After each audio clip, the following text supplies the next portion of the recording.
Hebreos capítulo 5, del verso 11 al verso 14. Dice así la palabra del Señor: acerca de esto tenemos muchas cosas que decir y difícil de explicar, por cuanto os habéis hecho tardos para oír, porque debiendo ser ya maestros después de tanto tiempo, tenéis necesidad de que se os vuelva a enseñar cuáles son los primeros rudimentos de las palabras de Dios. Y habéis llegado a ser tales que tenéis necesidad de leche y no de alimento sólido. Y todo aquel que participa de la leche es inexperto en la palabra de justicia, porque es niño. Pero el alimento sólido es para los que han alcanzado madurez, para los que por el uso tienen los sentidos ejercitados en el discernimiento del bien y del mal. Padre Santo que estás en los cielos, muchas gracias, Dios, por permitirnos estar aquí en este lugar para escuchar tu palabra, Señor, para ser instruidos, para aprender más de ti, Señor, para conocerte más, para conocer más tu voluntad, Padre. Oramos en el nombre de Jesús para que nos ayudes a poder comprender tu palabra, a poder entenderla no solamente en nuestra mente, sino en lo más profundo de nuestro corazón. Ilumina nuestro entendimiento, Señor, que tu Espíritu Santo nos ayude, Señor, a comprender lo que tú tienes para nosotros en este día, Padre. En el nombre de Jesús te damos muchas gracias, Señor. Amén. Amén. Una de las cosas por las que estamos aquí en esta mañana, hermanos, principalmente es para glorificar el nombre del Señor. Yo creo que la mayoría de nosotros conocimos a alguno en nuestro salón cuando estuvimos en la escuela, ¿verdad? Uno o dos, que eran casos muy extraordinarios, ¿verdad? Aquellos jóvenes que tenían un coeficiente intelectual superior a la mayoría. La gran mayoría de nosotros batallamos con nuestro entendimiento en el aprendizaje de cualquier cosa secular. Pero en el ámbito espiritual, hermanos, esa situación se acentúa todavía mucho más. Porque ya no se trata, hermanos, de un aprendizaje normal, de un aprendizaje natural. Se trata de un aprendizaje espiritual, se trata de una enseñanza nueva que nosotros vamos a recibir, algo que nosotros no conocíamos, algo que incluso va completamente en contra de todo lo que nosotros habíamos aprendido en esta vida, ¿verdad? De nuestra manera de vivir, nuestra manera de comportarnos, aún incluso en nuestra cultura que nosotros aprendimos, hermanos, va en contra de todo eso. Incluso, hermanos, va en contra este nuevo aprendizaje, incluso de nuestras creencias religiosas que pudimos haber tenido en otro tiempo. Y he experimentado yo, hermanos, por experiencia personal, cuán difícil me ha sido para mí retener el aprendizaje de las verdades de la palabra del Señor. Lo he experimentado en mi propia vida, pero también lo he mirado, hermanos, en las personas que me rodean, ¿verdad? Dentro del contexto de una congregación cristiana, como pastor, hermanos, a lo largo de 10 años que el Señor me ha permitido, por su gracia, por su misericordia, ser pastor de esta congregación, me he podido dar cuenta que el escritor tiene razón, que somos tardos para aprender las cosas espirituales. Hace algún tiempo atrás, hermanos, cuando estuvimos estudiando el Evangelio de Marcos, algo que yo aprendí ahí, que ya tenía una noción de ello, pero al ir paso a paso, versículo por versículo y capítulo por capítulo, sobre todo en la relación de nuestro Señor Jesucristo con sus discípulos, con los 12 discípulos, 12 apóstoles que Él escogió, nos pudimos dar cuenta juntos, hermanos, porque hablábamos mucho de eso cuando estábamos en el estudio, de lo difícil que era para los discípulos asimilar las verdades que el Señor Jesucristo les enseñaba una y otra vez, porque algo que utilizaba nuestro Señor Jesucristo era la repetición de las mismas enseñanzas para que aquellos hombres pudieran asimilar su enseñanza. Pero como miramos que ellos se tropezaban una y otra vez, ¿verdad? Con la misma piedra, ¿no? Al no poder comprender, a no poder entender al 100% las enseñanzas de nuestro Señor Jesucristo. 3 años y medio duraron ellos, hermanos. Una cosa que mucho le repitió el Señor a ellos era que le era necesario morir, que iba a ser entregado a las autoridades religiosas de aquellos tiempos y que iba a padecer mucho de ellos, que iba a morir en la cruz del Calvario, pero que iba a resucitar. O sea, no les ocultó absolutamente ninguna de esas verdades, mas sin embargo, nosotros podemos ver en la palabra de Dios, en cualquiera de los 4 evangelios, como cuando el Señor Jesucristo murió, y en ese lapso en el que Él resucitó, aún Él apareciéndose a las personas, cómo ellos batallaban para asimilar esa enseñanza que Él les había repetido una y otra vez. Entonces en esta mañana, hermanos, estamos todos nosotros aquí reunidos reconociendo, por lo menos un servidor, que soy tardo para aprender, que en el ambiente secular, hermanos, en la escuela, pues la verdad es que no fui muy brillante, y hacía mi esfuerzo, hacía mi lucha, ¿no? Y a través del esfuerzo y de estudiar una y otra vez alcanzaba a retener algunas cosas. Pero aquí, hermanos, en la enseñanza espiritual, bíblica, nueva que llegó a mi vida, reconozco, hermanos, que he sido tardo para aprender. Y espero, hermanos, porque esa es una realidad para todos nosotros, que todos reconozcamos en esta mañana, para partir de esa verdad, hermanos, que todos nosotros somos tardos para aprender, que batallamos, que estamos esforzándonos, que estamos caminando, pero que hay una realidad, hermanos, que hay un hombre carnal dentro de nosotros, que hay un hombre espiritual, que el Señor nos despertó nuestro espíritu cuando estábamos muertos en nuestros delitos y pecados, pero que hay un hombre carnal también, hermanos, todavía, que se resiste y que se opone, ¿verdad?, al estudio de la palabra, y que por lo tanto luchamos continuamente, hermanos. Entonces, esta carta, hermanos, a los hebreos, ¿quién escribió esta carta, hermanos? Nosotros podemos decir, sin lugar a dudas, que podemos decir que el autor de esta carta es un autor anónimo. Eso es lo que la gran mayoría de los estudiosos de la palabra de Dios han llegado a esa conclusión, que no pueden decir a ciencia cierta, esta carta la escribió el apóstol Pablo, el apóstol Pedro, Apolos o X escritor, que fue un cristiano, eso sí, un líder cristiano de la iglesia primitiva del primer siglo, preocupado, ¿verdad?, como cualquier pastor, como cualquier anciano de la iglesia cristiana, por el bienestar espiritual de los congregantes que tenía a su cargo. Y sobre todas las cosas, hermanos, algo que sí tenemos que estar seguros, que aunque no conozcamos el nombre del escritor, podemos saber que fue inspirado por Dios, por el Espíritu Santo de Dios. Y el nombre de la carta, hermanos, a los hebreos, el nombre a los hebreos, no podemos mirar nosotros en ninguna parte de esta carta que diga específicamente, esta carta está dirigida a los hebreos. Pero podemos saber, hermanos, que esta carta está dirigida a creyentes judíos, hebreos, por todas las referencias que nosotros miramos, ¿verdad?, desde el capítulo 1 hasta el último capítulo de la carta a los hebreos, de las numerosas referencias que el escritor hace a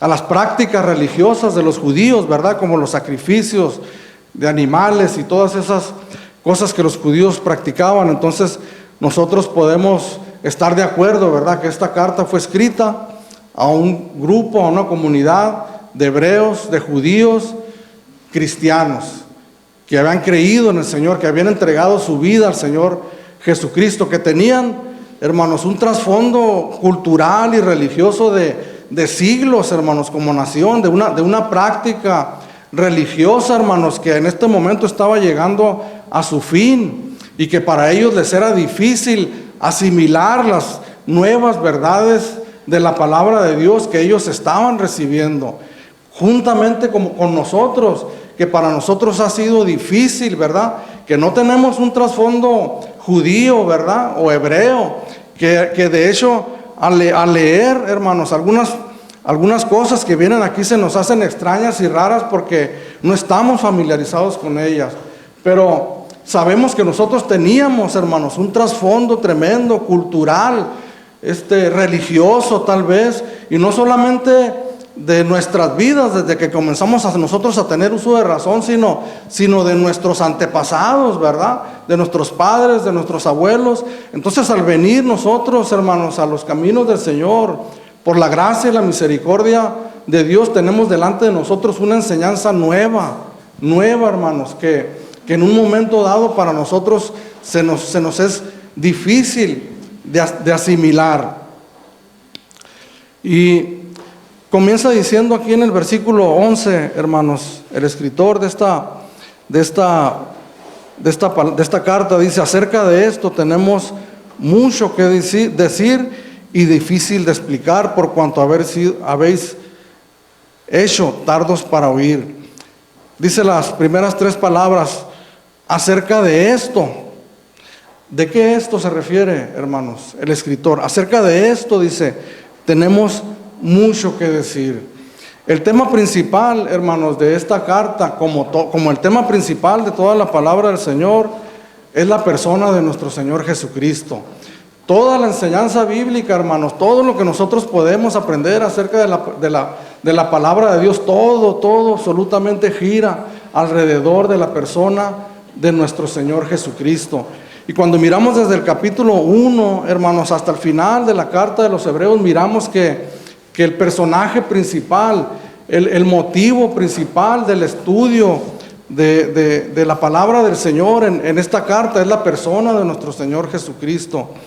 Pero más específicamente, hermanos, a partir del capítulo 2 en adelante, el escritor se empieza a referir al sacerdocio de nuestro Señor Jesucristo, refiriéndose a nuestro Señor Jesucristo como nuestro sumo sacerdote, ¿verdad? Que para nosotros tal vez significa extraño estas palabras, pero para los judíos, hermanos, para estos hombres y mujeres de este tiempo, hebreos, judíos, que estaban familiarizados con esta palabra, con este título del sumo sacerdote.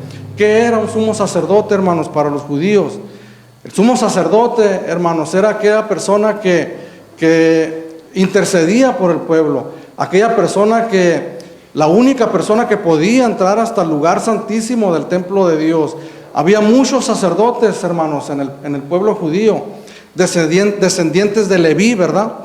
En el pueblo de Israel había 12 tribus, pero solamente una tribu, la tribu de Leví, era la única tribu que podía proveer al pueblo de sacerdotes. Por eso miramos en algunas partes de la palabra del Señor que se les menciona como levitas, ¿verdad? Y el primer sumo sacerdote que nosotros conocemos, ¿quién fue, hermanos? Aarón, ¿verdad? Y de ahí su descendencia, los hijos de Aarón, y de ahí para adelante solamente ellos tenían el derecho de poder ejercer el sacerdocio levítico. Y había muchos sacerdotes, hermanos, pero solamente uno estaba autorizado a entrar en la misma presencia de Dios. El templo de Dios se dividía en 3 partes, ¿verdad? La mayoría de nosotros sabemos eso: los atrios, el lugar santo y el lugar santísimo. Pero solamente una persona, hermanos, podía entrar hasta el lugar santísimo, que simbolizaba la misma presencia de Dios, y esta persona era el sumo sacerdote.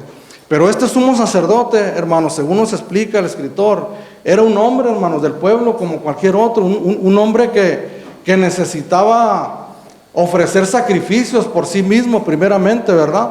Antes de entrar al lugar santísimo, porque era un hombre lleno de debilidad y de pecado. Era un hombre, hermanos, que tenía que ofrecer muchas veces sacrificios por el pueblo, porque muchas veces el pueblo pecaba, como muchas veces nosotros pecamos, hermanos. Esa no era la dificultad para los hebreos de entender esa situación del sumo sacerdote, porque ellos lo conocían a la perfección. El punto para ellos difícil de comprender y de entender cómo la persona de nuestro Señor Jesucristo venía a tomar ese lugar del sacerdocio levítico una sola vez y para siempre. Para ellos se les dificultaba, hermanos, cómo era posible que ya no tuvieran que seguir ofreciendo sacrificios si ellos seguían pecando continuamente. No entendían, hermanos, la suficiencia de la persona de nuestro Señor Jesucristo para perdonar nuestros pecados, que Él es el único autorizado en este tiempo, que ya no es necesario, hermanos, que ningún hombre interceda por nosotros, porque Jesucristo, hermanos, tomó el lugar del sumo sacerdote. pero también tomó el lugar, hermanos, de la víctima. Él es el sumo sacerdote, pero también es el cordero inmolado, hermanos, que fue sacrificado por causa de nuestros pecados. Esa era la gran verdad, hermanos, central, que ellos no podían entender. Y si ellos no podían entender esa gran verdad, hermanos, no, simple y sencillamente no podían continuar adelante, no podían seguir adelante en su vida cristiana como creyentes, hermanos. Y esta es una gran verdad para nosotros también, hermanos, como creyentes, como cristianos, que en esa dificultad que nosotros tenemos ahora, en esta nueva naturaleza que Dios nos ha dado, hermanos, de poder entender lo que Jesucristo es para nosotros, de poder entender, hermanos, que somos pecadores, sí, que fallamos continuamente, pero que tenemos un sumo sacerdote, hermanos, que entró en el lugar santísimo para siempre y que está a la diestra de Dios, hermanos, intercediendo por los pecados de cada uno de nosotros. No significa, hermanos, que eso me da a mí una libertad para el día de ese conocimiento, me da una libertad para que el día de mañana yo continúe pecando. Al cabo es que el Señor Jesucristo murió una sola vez por nosotros. No, hermanos, por el contrario, esa gran verdad me da a mí, hermanos, ese temor y ese temblor de fallarle al Señor. Porque cómo hemos de crucificar, dice una vez más, para nosotros mismos a nuestro Señor Jesucristo, teniendo por inmunda la sangre que Él derramó en la cruz del Calvario por cada uno de nosotros. Si me acompañan, hermanos, a leer en el capítulo 5, al versículo 10. A partir del capítulo 2, hermanos, el escritor comienza a hablar de la relación entre Jesucristo con el sumo sacerdocio. Pero aquí en el capítulo 5, hermanos, donde vamos a leer, donde hace mucho énfasis en eso, dice: porque todo sumo sacerdote tomado de entre los hombres es constituido a favor de los hombres en lo que a Dios se refiere, para que presente ofrendas y sacrificios por los pecados, para que se muestre paciente con los ignorantes y extraviados, puesto que Él también está rodeado de debilidad, y por causa de ella debe ofrecer por los pecados, tanto por sí mismo como también por el pueblo. Y nadie toma para sí esta honra, sino el que es llamado por Dios, como lo fue Aarón. Así también Cristo se glorificó a sí mismo, haciéndose sumo sacerdote, sino el que le dijo: tú eres mi hijo, yo te he engendrado hoy. Como también dice en otro lugar: tú eres sacerdote para siempre, según el orden de Melquisedec. Y Cristo en los días de su carne, ofreciendo ruegos y súplicas con gran clamor y lágrimas al que le podía librar de la muerte, fue oído a causa de su temor reverente. Y aunque era hijo, por lo que padeció, aprendió la obediencia, y habiendo sido perfeccionado, vino a ser autor de eterna salvación para todos los que le obedecen, y fue declarado por Dios sumo sacerdote según el orden de Melquisedec. Y yo me puedo imaginar, hermanos, al escritor bien inspirado, hermanos, por el Espíritu Santo, emocionado al estar escribiendo estas grandes verdades de Dios, ¿verdad? Como pudiéramos imaginarnos a un predicador, hermanos, hablando de estas verdades de la palabra de Dios, pero aquí el escritor, hermanos, hace una pausa en este momento, hace una pausa para llamar la atención de aquellos a los que él estaba dirigiendo su carta, y una pausa, hermanos, para hacerles sentir a ellos algo en sus corazones, hermanos. No fue algo casual la pausa o el paréntesis que este escritor hace aquí, sino con todo el propósito, hermanos, de poder sacudir, hermanos, la conciencia de aquellos a los que les estaba escribiendo, a los cristianos hebreos, hermanos, que estaban teniendo muchas dificultades, hermanos, para separar esa enseñanza que ellos estaban empapados de ella y poder abrazar la nueva que estaban recibiendo en la persona de nuestro Señor Jesucristo. Y hace esta pausa, hermanos, aquí en el versículo 11, y les dice acerca de esto, del sacerdocio de nuestro Señor Jesucristo. Dice: tenemos mucho que decir. ¿Y cuánto no hay que decir, hermanos, de la persona de nuestro Señor Jesucristo? ¿Qué tantas cosas no hay que decir acerca de Él, hermanos? ¿Y cuántas cosas no hay que decir acerca del sacerdocio de nuestro Señor Jesucristo? Dice, acerca de esto tenemos mucho que decir y difícil de explicar. El tema, hermanos, de la palabra del Señor, de la misma persona de nuestro Señor Jesucristo, hermanos, en sí mismo es difícil, hermanos. Es difícil de asimilar, es difícil de entender. Y cuando uno lo ha entendido, lo ha más o menos entendido, es más difícil todavía explicarlo. Pero el autor, hermanos, no está refiriéndose a esa dificultad en este momento, hermanos, sino que se está refiriendo a la dificultad de explicar, hermanos. Dice, hay mucho que decir, dice, pero es difícil de explicar, dice, por cuanto habéis haber sido hechos tardos para oír. Entonces la dificultad, hermanos, no estaba en el tema en sí mismo. La dificultad, hermanos, no estaba en el escritor, que cuando nosotros leemos la carta a los hebreos nos damos cuenta que era una persona completamente que había comprendido, hermanos, completamente lo que significaba la persona de nuestro Señor Jesucristo y el sacerdocio de nuestro Señor Jesucristo. Entonces, ¿en dónde estaba la dificultad, hermanos? Por eso decimos, hace una pausa para llamar la atención, porque yo me imagino, hermanos, que no ha de haber sido algo muy amable que digamos en cuanto a las personas que estaban leyendo esta carta. El poder leer y decir que le dicen a uno y le dicen, por cuanto habéis sido hechos tardos para oír, dificultad para aprender. Dijimos al principio, hermanos, de una manera natural, por naturaleza nosotros batallamos para aprender. En este nuevo camino, hermanos, al que el Señor nos ha llamado, batallamos mucho, tenemos que aprender muchas cosas que rodean la palabra del Señor, hermano. No es solamente leer un capítulo y volverlo a leer 5, 10 o 15 veces para comprender. Hay muchas cosas que nosotros tenemos que escudriñar aparte, hermanos, para poder comprender bien la palabra del Señor. Pero ¿qué es lo que nos dificulta más la situación, hermanos? Que nosotros mismos en nuestra persona hemos sido hechos tardos para oír y para comprender lo que la palabra de Dios nos dice. Les decía yo al principio, hermanos, que en lo personal yo puedo testificar, ¿verdad?, en mi persona que he batallado mucho, hermanos, para poder asimilar las verdades de la palabra de Dios. Pero también me he dado cuenta en mi entorno, hermanos, alrededor mío, las personas que me han rodeado en otro tiempo y en las personas que me rodean hoy. ¿Quién serán esas personas, hermanos? ¿Cuántos pueden decir amén, como dicen algunos?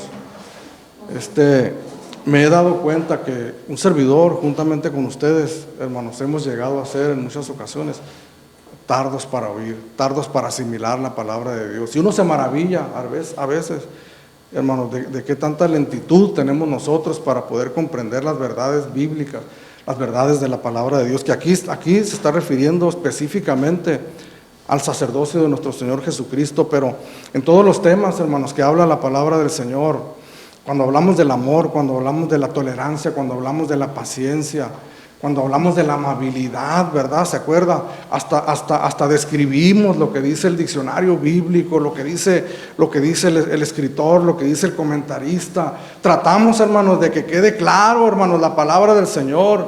Pero cómo se termina el servicio, ¿verdad? Y terminamos enemistados, hermanos, con alguien. ¿Cómo termina el servicio? Vamos a nuestras casas y se nos hace difícil para nosotros poder aplicar esa palabra que escuchamos, que se nos dice, tenemos que amar a nuestros enemigos, tenemos que orar por ellos, tenemos que bendecirlos. ¿Cómo se nos hace difícil para nosotros? Porque la dificultad, hermanos, no está tanto tampoco en poder comprender, hermanos, en nuestra mente lo que nos dice la palabra de Dios, como lo es en poderla poner en práctica. El poder poner por obra la palabra del Señor. Eso es lo más difícil para cada uno de nosotros, porque hemos sido tardos para oír. Fíjese lo que esta palabra significa también, hermanos. Esta palabra, entre otras cosas, significa ser lentos para el aprendizaje o perezosos. Perezosos. Cuando yo leía, hermanos, la lista de significados de esta palabra en el original griego, delante de mis ojos resaltó esta palabra, perezosos. ¿Por qué no asimilamos la palabra de Dios, hermanos? En toda su plenitud. El escritor nos lo dice porque hemos sido tardos para aprender. Pero si escudriñamos, hermanos, el fondo de la palabra, el significado de la palabra, es porque también hemos sido perezosos. Perezosos. Cuando un bebé nace, hermanos, en este mundo, un recién nacido, qué envidia, ¿verdad? El niño, ¿no? De brazo en brazo nada más. Tiene hambre, nomás le basta llorar poquito y su biberón para que se calme.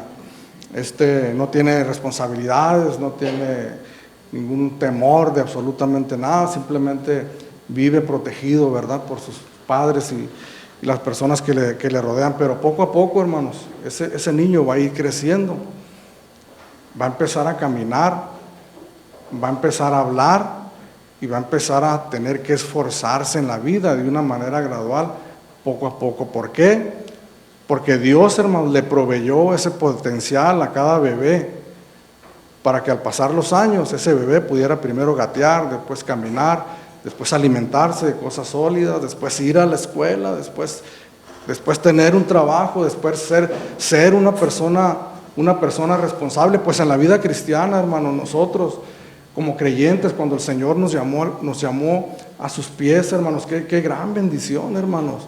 Escuchamos de la palabra de Dios, la verdad de la palabra de Dios nos cautivó, hermanos. Esa verdad bíblica nos cautivó y nos hizo conocer la condición en la que nosotros estábamos, y nos hizo también conocer lo que Dios había provisto en la persona de nuestro Señor Jesucristo, precisamente en su papel de sacerdote, hermanos, el primer amor, ¿verdad? ¡Qué bendición, hermanos! Pero al caminar, hermanos, yo me di cuenta que tenía una responsabilidad también delante de Dios.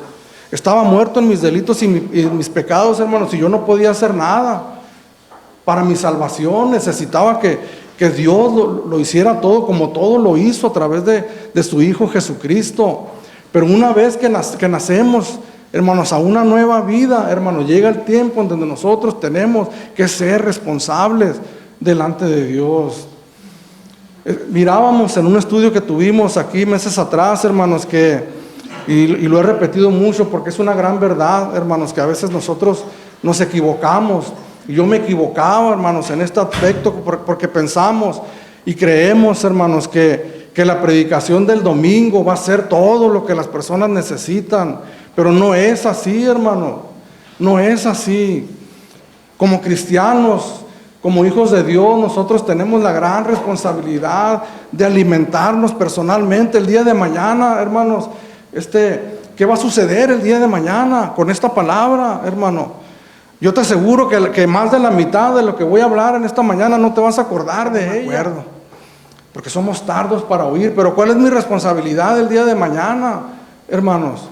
¿Cuál es tu responsabilidad el día de mañana como creyente, como cristiano? Tu responsabilidad, hermano, el día de mañana es tomar la palabra de Dios, la Biblia, y leerla, hermanos, por ti mismo, y llegar a tus propias conclusiones por ti mismo. No a tus propias conclusiones en cuanto a lo que tú crees o a lo que tú piensas, sino a tus propias conclusiones basado en lo que tú estás estudiando de la palabra del Señor.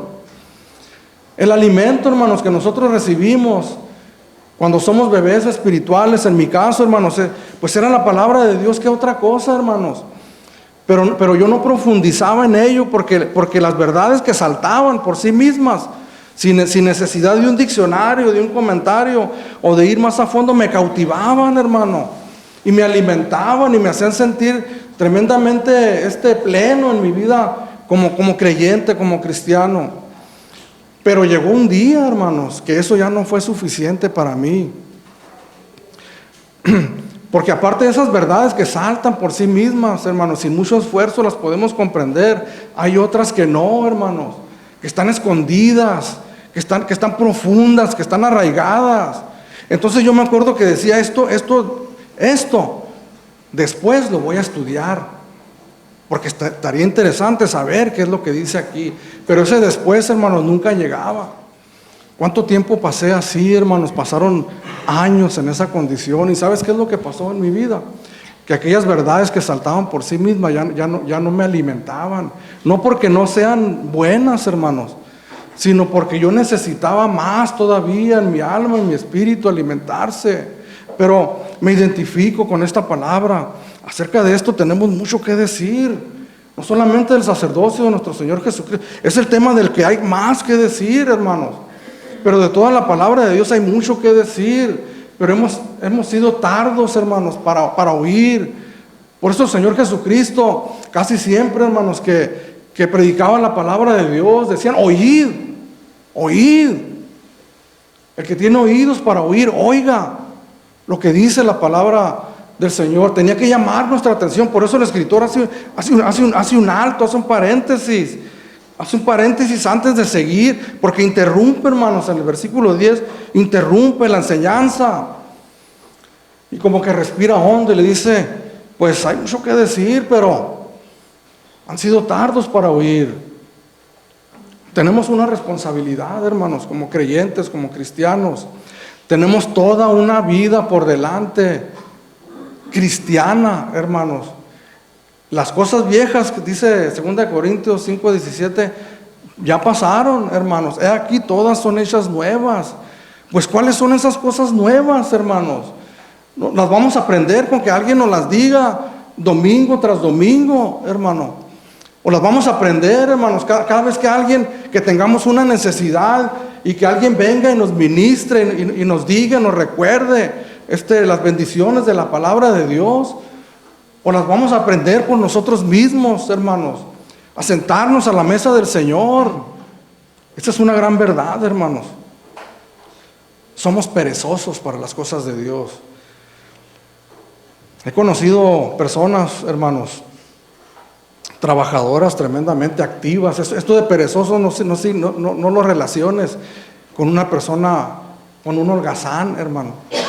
No lo relaciones con alguien que es conocido porque no le gusta trabajar, porque es flojo, hermano.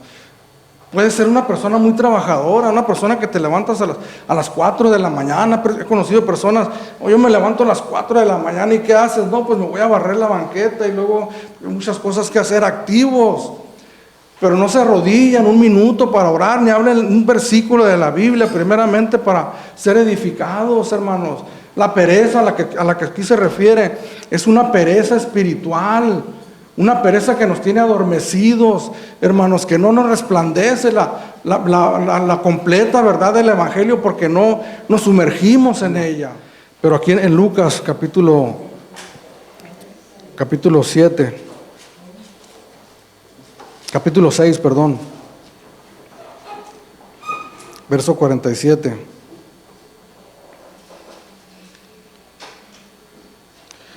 Dice así: todo aquel que viene a mí y oye mis palabras y las hace, os indicaré a quién es semejante. Todo aquel que viene a mí, oye mis palabras y las hace, os indicaré a quién es semejante. Semejante es al hombre que al edificar una casa cavó y ahondó y puso el fundamento sobre la roca. Y cuando vino una inundación, el río dio con ímpetu contra aquella casa, pero no la pudo mover, porque estaba fundada sobre la roca. Fíjese, en el versículo 48 dice: semejante es al hombre que al edificar una casa, ¿qué hizo, hermanos? Cavó y ahondó.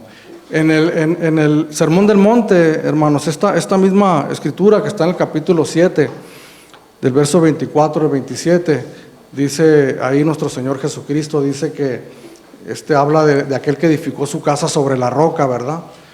Y está hablando, hermanos, no que de la roca estaba a flor de la tierra, sino que había que excavar la tierra, hermanos, para poder encontrar un lugar firme donde hubiera roca, y entonces ahí poder edificar una casa. Porque si nosotros edificamos una casa encima de la tierra, a la menor tormenta como la que hubo aquí en Mexicali en estos días, ¿verdad?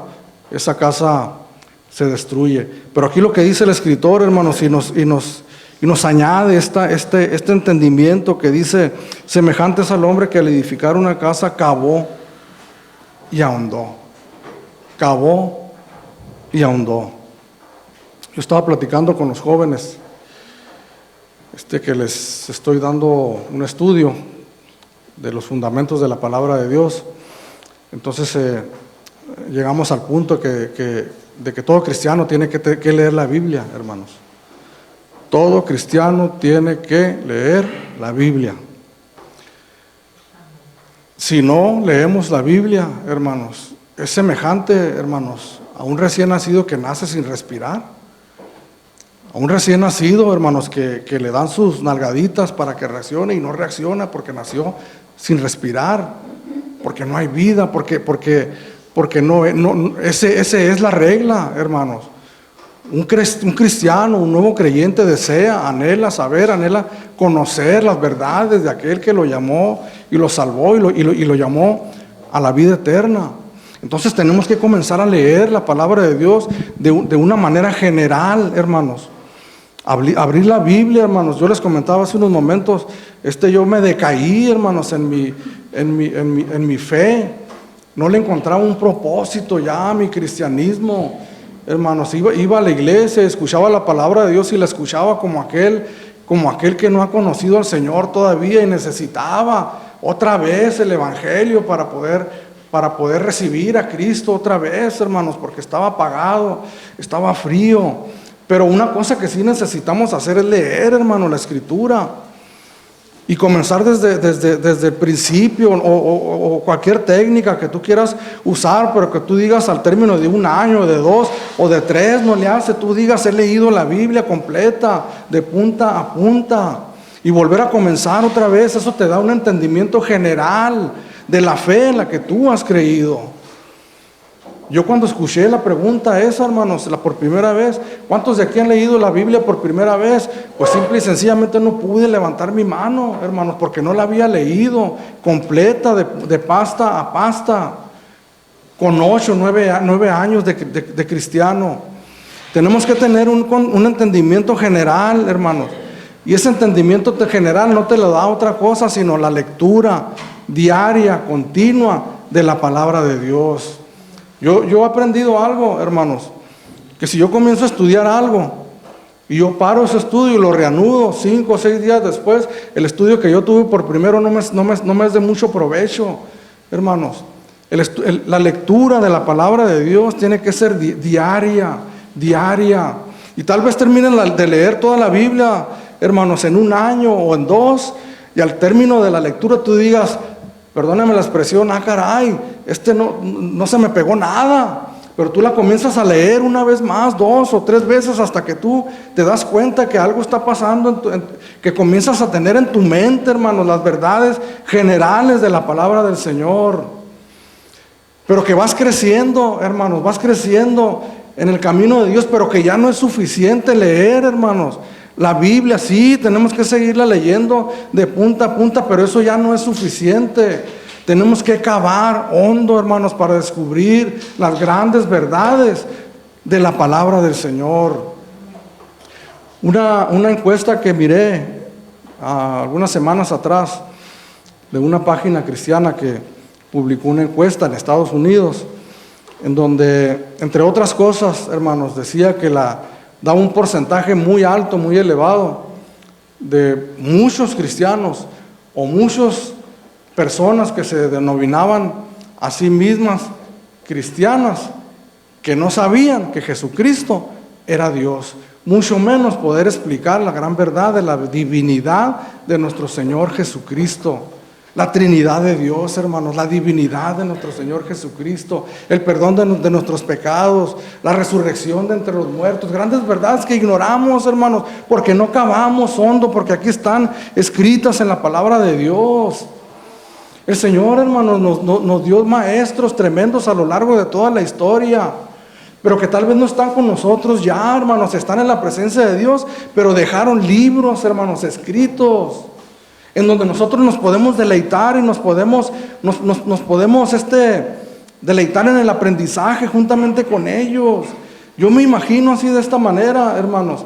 Me imagino que cuando estoy leyendo, hermanos, un escrito, por decir, de Martin Lloyd Jones o de Spurgeon, que murieron hace mucho tiempo, me imagino, hermanos, que poder estar sentado con ellos, siendo instruido por ellos en esa tremenda capacidad que Dios les dio a través de los libros que Dios les permitió escribir.